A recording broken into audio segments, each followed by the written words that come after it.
हमने कल देखा कि मुकरगढ़ में शिलान्यास कार्यक्रम था गर्ल्स कॉलेज का, तो ये सवाल भी रहेगा कि उद्घाटन उसका कब का जवाब हम देंगे आपको।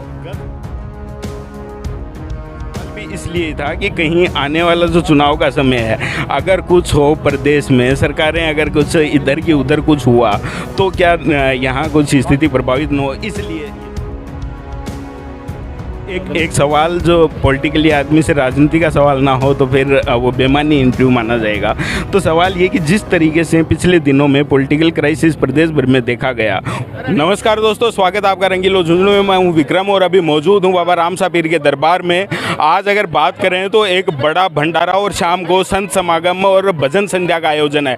उसके बीच अगर आपको बताते चलें कि नवलगढ़ विधायक डॉक्टर राजकुमार जी शर्मा हैं, उनका 2 दिन बाद जन्मदिन भी आने वाला है और प्रदेश भर में जन्मदिन पे कई आयोजन होते हैं। उसी बीच अगर आप अभी यहाँ देखोगे तो दिव्यांग बच्चों के बीच राजकुमार जी शर्मा इस तरीके से बैठे हैं जैसे वो उनके घर के सदस्य हों। उनको कैसा फील हो रहा है और वो सारी चीज़ें भी जानेंगे। तो सबसे पहले तो आपको आने वाले 2 दिन में आपका जन्मदिन है, अग्रिम बताइए, आपको जन्मदिन की शुभकामनाएं। शुक्रिया विक्रम। और ये वाकई में मेरे परिवार के सदस्य, मैं इनके परिवार का सदस्य हूँ।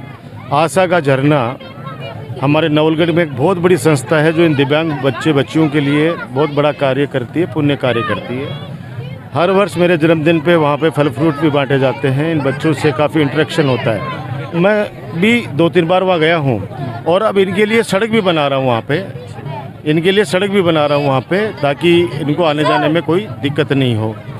तो मैं सौभाग्यशाली हूँ कि ये बच्चे तो मेरे लिए प्रार्थना करते हैं भगवान से, क्योंकि आज बाबा रामसा पीर का विशाल भंडारा है जो सुबह 11:15 बजे बाबा का भोग लगा के और शुरू कर दिया गया। और इसी से संबंधित मैं सवाल पूछना ये चाह रहा था कि क्या ये आज का जो भंडारा, भजन संध्या, संत समागम जो कार्यक्रम है वो आपके जन्मदिन से जुड़ा हुआ कार्यक्रम है या फिर कुछ? देखिए, भजन संध्या ये तो कराते रहते हैं शुरू से, बचपन से, क्योंकि मेरे पिताजी भी बहुत अच्छे राइटर, श्री रामनिवास शास्त्री जी, बहुत अच्छे सिंगर, बहुत अच्छे टीचर, वो भी संस्कृत टीचर। तो घर में माहौल शुरू से देखा इस मामले के अंदर। ये पूरी नवलगढ़ की क्या जो भी हमें जानते हैं सबको पता है कि गौ माता का हमारे घर पे क्या प्रभाव है, क्या आशीर्वाद है, भजनों का, संतों का क्या हमारे घर पे आशीर्वाद है, सबको पता है भावना रूप से। इसलिए सबका तय था कि भंडारा बहुत पहले बोला हुआ था, 3 बार 4 बार निर्धारित भी हुआ समय, लेकिन बाबा की कृपा नहीं हो पाई, हम भंडारा नहीं कर पाए।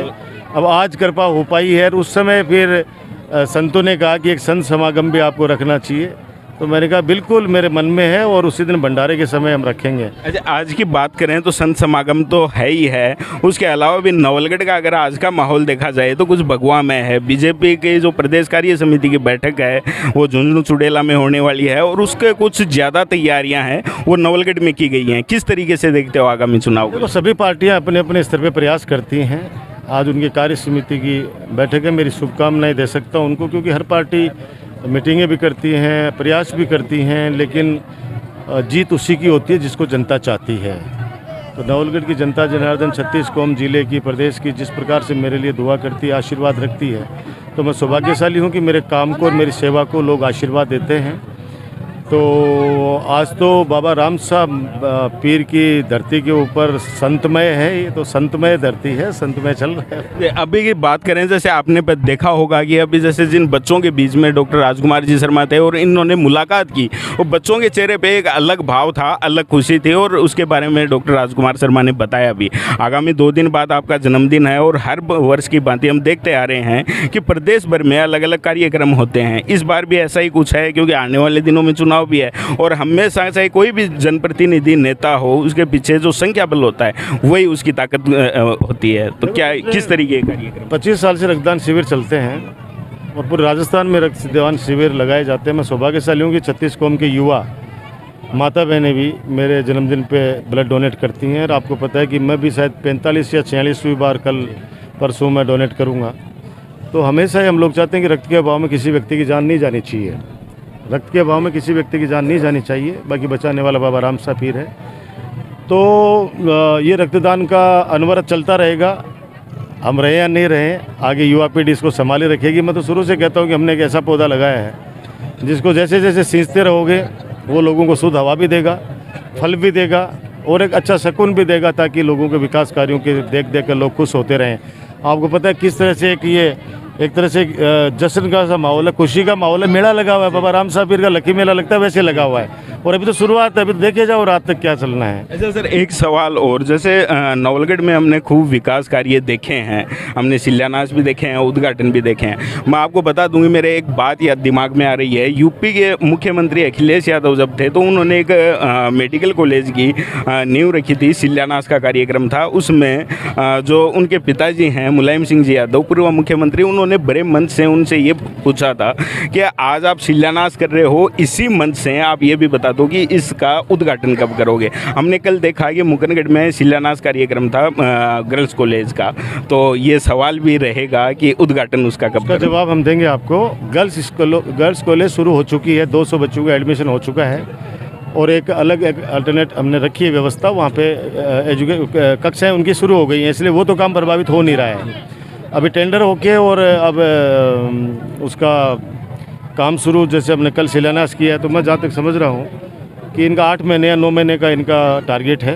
तो साल भर ज़्यादा पकड़ो, बहुत बड़ा भवन है, 4.5 करोड़। ये सवाल भी इसलिए था कि कहीं आने वाला जो चुनाव का समय है, अगर कुछ हो प्रदेश में सरकारें, अगर कुछ इधर की उधर कुछ हुआ तो क्या यहाँ कुछ स्थिति प्रभावित न हो, इसलिए ये सवाल था। देखो कोई फ़र्क नहीं पड़ता, हम तो पक्ष में भी मजबूत है, विपक्ष के में और ज़्यादा मजबूत रहते हैं।